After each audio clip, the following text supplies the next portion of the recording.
Blazer aluminum 115 grain, is it any good? That's what we're going to take a look at next on GBGuns.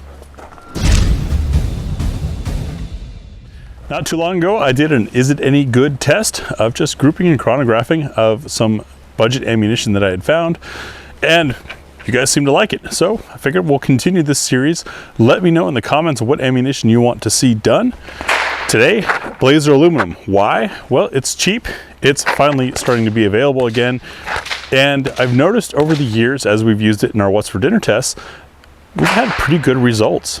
Aluminum ammunition was always kind of talked about as trash grade, just basic plinking stuff, but we've had surprisingly good results. And despite the risk of expansion and contraction happening at different rates, different friction in the magazine, different friction going into and out of the chamber, etc., causing malfunctions, most guns that we've tested did fine with it. So is it time to rethink aluminum cased ammunition? That's why we're going to take a look at this. No, this is not sponsored in any way.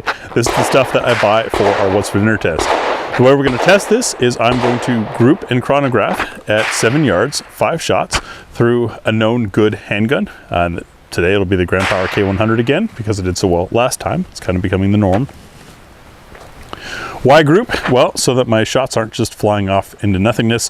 Might as well get some quality training out of it. The chronograph, however, will tell us about the consistency of the ammunition, and we're going to compare it against a known basic. We're going to set a sort of a control using Winchester white box, just like we did last time. It's the same case as the stuff I compared the Sterling to, so it should also further enrich that Sterling ammunition test. Pretty simple. I only have 2 tripods at the moment. One of them needs to be on the chronograph. The other one's got to hold the camera. So I can't show you me shooting and the chronograph at the same time. I'll flip everything around and set it up so you guys can see the chronograph results. Our chrono is old and a little strange, so sometimes, well, all the time, it only reads in meters. Don't worry, that's great for the folks in the rest of the world. For Americans, I will convert into feet per second, and of course all of the data and everything will be calculated in the piece over at gbgunsdepot.com. Let's get to it. That's our setup chronograph in front of the rubber target. Zoom in so you guys can see numbers, hopefully, because I'm not going to be able to while I'm filming.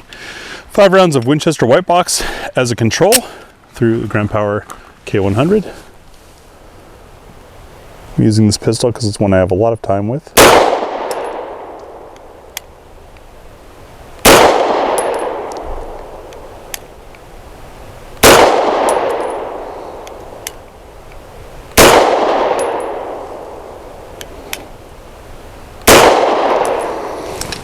All right, looked like pretty darn consistent. Now I'll clean up that target and we'll swap over to the aluminum. Target is clean, 5 rounds of Blazer aluminum through the Grand Power K100.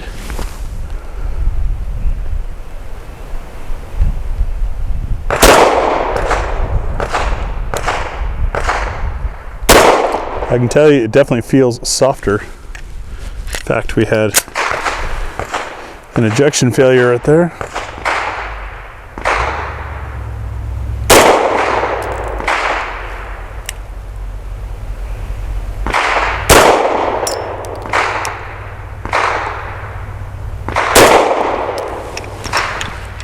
Right. So what does that tell us? You guys have seen the math. I haven't yet. I just finished shooting, but it seemed to me that Blazer was all right, although I did have one ejection. We got a stovepipe issue.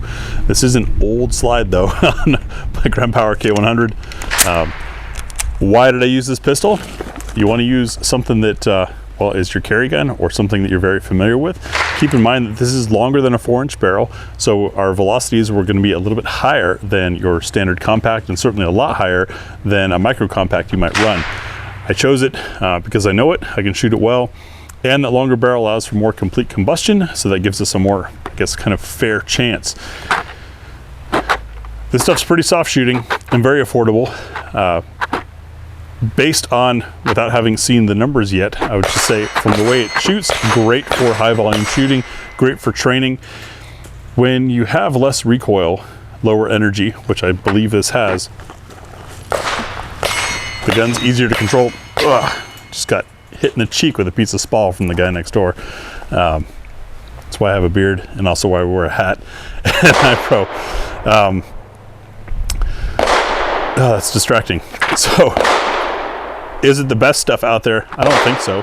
Is it decent for high volume shooting, for training and practicing? Yes. If you want to train to be able to shoot well and shoot good groups, lower recoiling, softer shooting stuff lets you focus on actually shooting without developing any of the nasty habits that would come from flinching and things like that. That's not saying don't try your carry ammo, which is typically hotter.